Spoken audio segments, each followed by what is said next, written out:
Hello everyone, a very warm welcome to you. Hope your week's gone well, hope your weekend is going well. My name is Nick and it's time for a bit of a channel roundup via the old Twitter channel, Jenkins7Nick.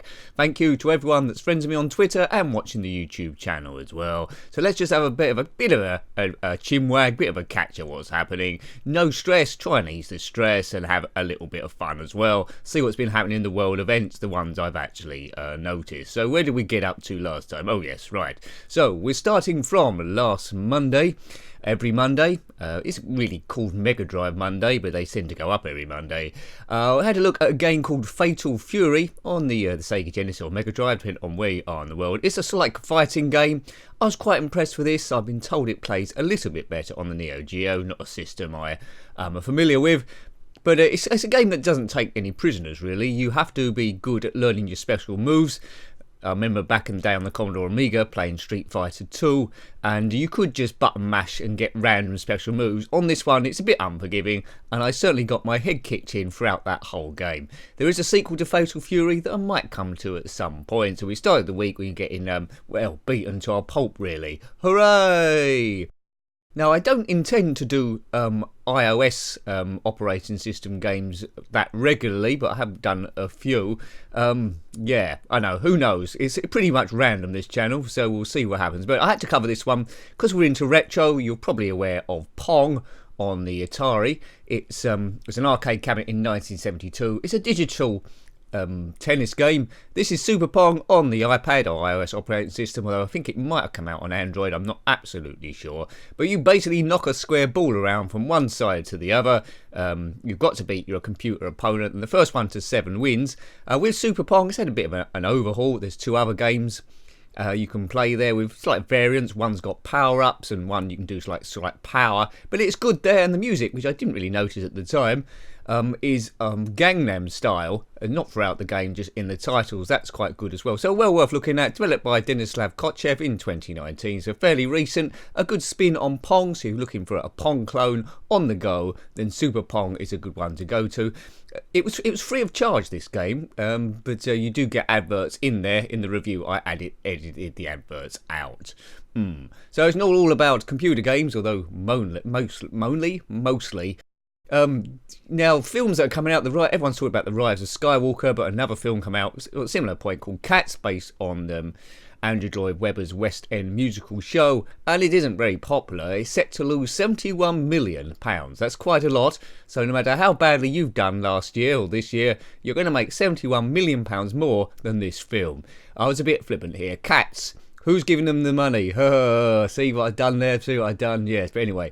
So don't watch Cats. Basically, it's based on the musical, but I think they've changed the story and some of the musical numbers, so even fans of the original musical didn't like it, and people that weren't fans of the musical got no reason to go and see it. So that's a good combo, isn't it? Now, this one, I'm going to have to click on this one. I didn't really expect O2 to answer this because I didn't direct it at them at all. So in my phone, I have about 10 block numbers. They're all from O2. Just give up, lads. And that's exasperation because I've already asked to have my number removed years and years ago.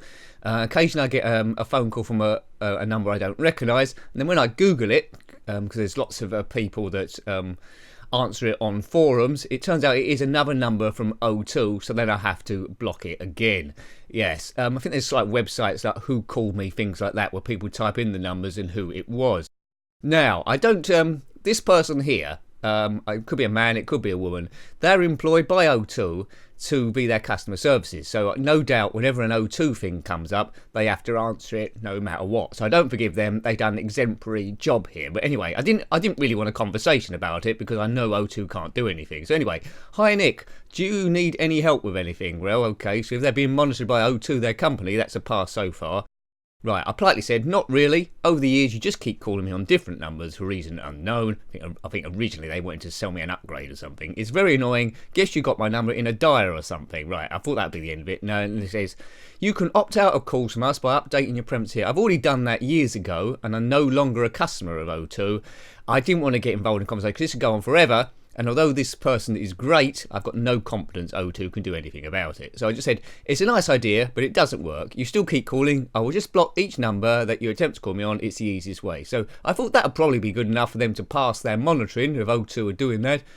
Now it goes on. When did you update this? I don't really want the conversation. Sorry, I'm not wasting any of my time on this.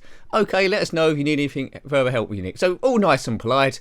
That person passed their job, but I didn't really want the conversation because I knew they couldn't fix it. Anyway, moving on. If you got, actually, I will say to you, if you've got any annoying things like that, people just keep engaging in your conversation, but you know they're not going to fix it. It's the new year. I don't know if you noticed. Happy 2020, folks, if I haven't said it to you already. It's here, 2020. Very futuristic. Wasn't we all supposed to be working in space by now? 2001, A Space Odyssey, that was a great film by Stanley Kubrick, was 19 years ago. 19 years ago, 2001, when they found that big monolith on the moon. Book written by Arthur C. Clarke. I do recommend reading that. Have a great year. Yeah, 2020. When you was at school, if you were at a similar age to me, 2020, we were supposed to be in space, all sorts of things. It's supposed to be very Star Wars, but it never happened.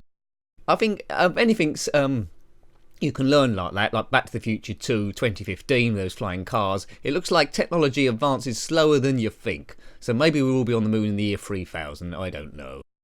I like doing a bit of window shopping. Don't buy too much stuff because I haven't got too much money. But anyway, the feeling I'll share with you, where you see an item which is really cool, but friends, work colleagues and general society won't be able to handle you wearing it. Now I saw these boots here, Cuban heel boots.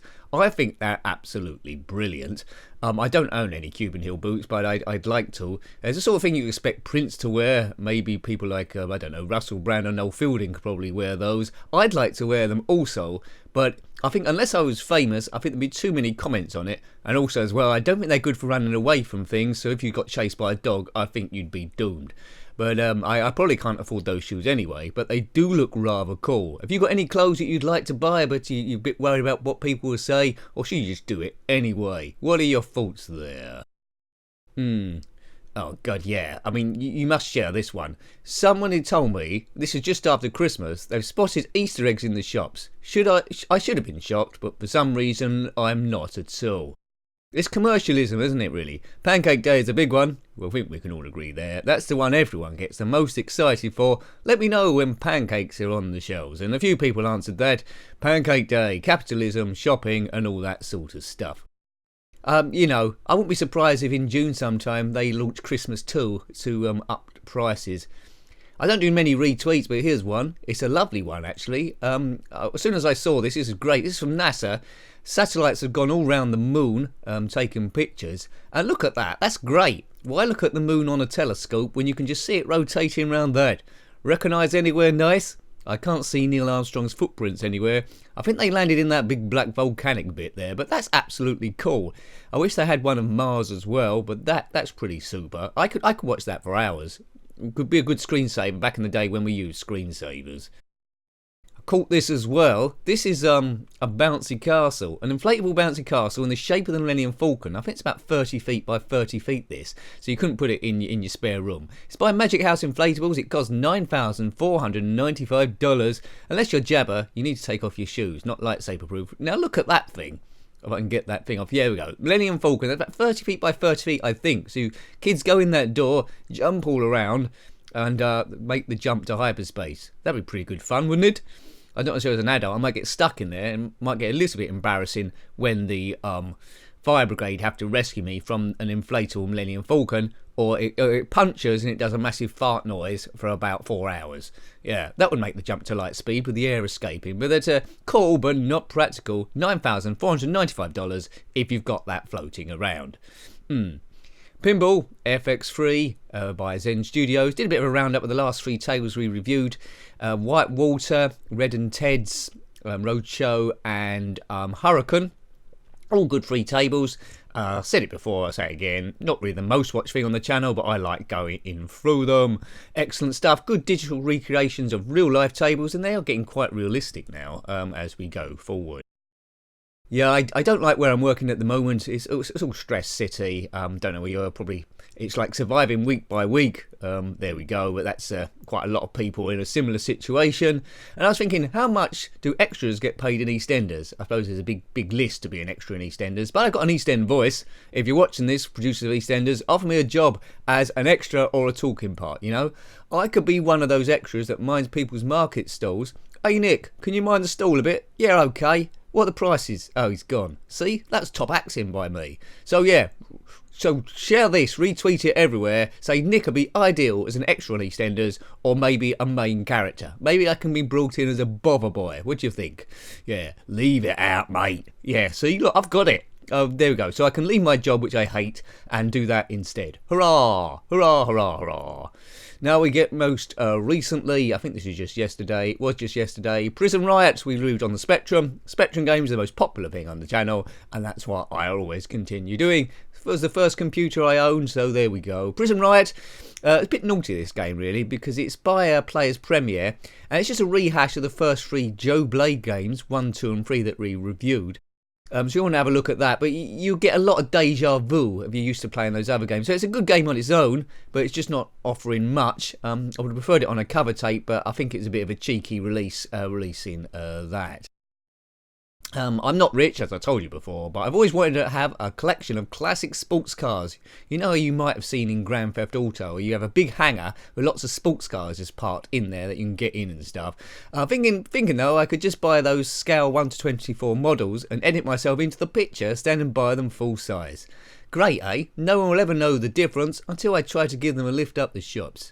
Yeah, that's a cool car, isn't it? I'd love to just have them all along the side. I get a Porsche 911, various other. What about that Zonda? That'd be good.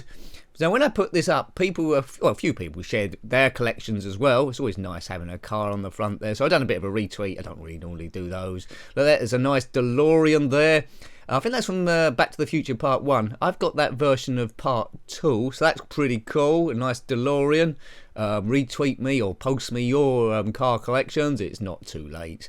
Let's jump ahead a bit. And there we go. There's another one there. A Lamborghini Countach. Now that is absolutely cool. I'd love to have that on the side as well. So that's pretty good. So thank you for retweeting me your car collections.